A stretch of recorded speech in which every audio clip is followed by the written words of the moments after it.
This is a new map in Battlefield 6. However, DICE didn't make it. This is actually a new Portal experience built more or less by one guy. Dawn of War is a custom-made Portal map by DJ Sparko that features dynamic weather, hardcore mechanics like no HUD, enhanced bullet physics, Battlefield 4 style suppression, a massive castle siege map with some unique mechanics, bot support, and somehow even more than that. It's an incredible achievement, and it just goes to show how powerful Battlefield 6's Portal tools have actually become. This map is so cool that it even took the official Battlefield YouTube account by surprise.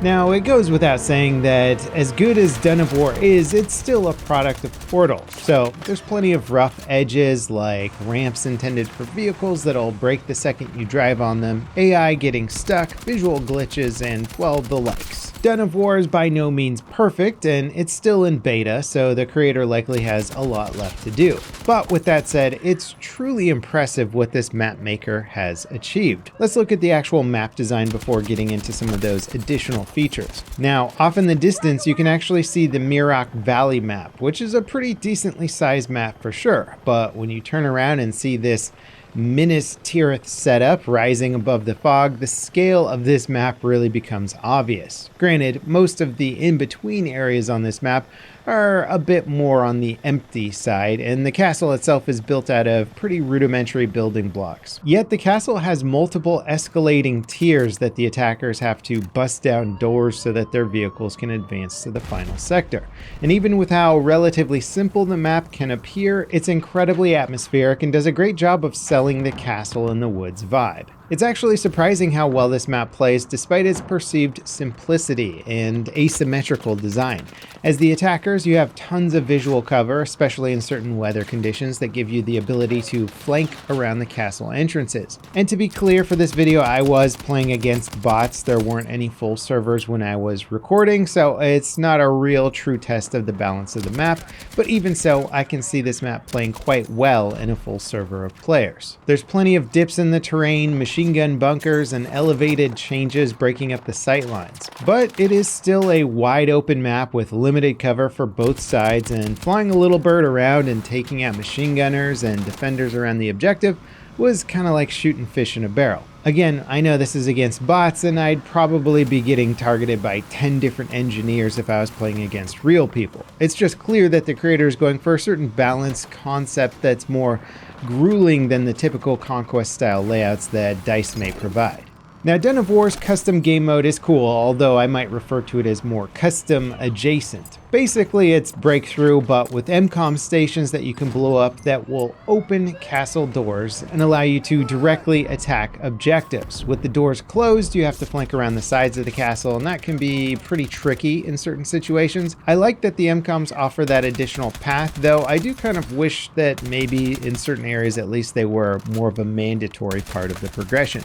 Both teams can recapture a lost objective, so the matches I've played turned into a bit more of a tug of war over one or two objectives per sector. Detonating an MCOM could do something cool like locking the defenders out of retaking an objective or something like that. Now, once the attackers capture all the objectives in a sector, the next sector unlocks, climbing further up the hill and deeper into the castle. Each sector is progressively more dense and vertical, with the final sector featuring a massive wall littered with machine gun emplacements. Obviously, Dawn of War isn't quite as grand as Minas Tirith from Lord of the Rings, but conceptually, it's kind of the same idea.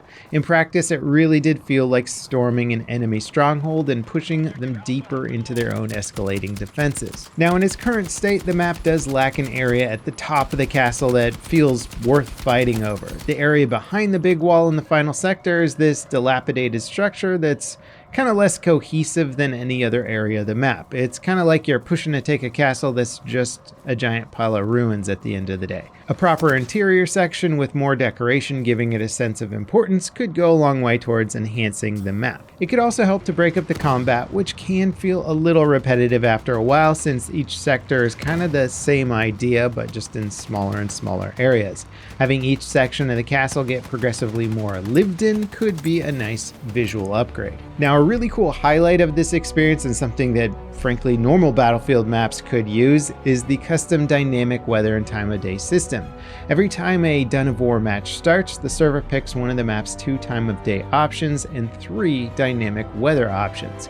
You can play it either sunset or night with fog, snow, or rainy conditions.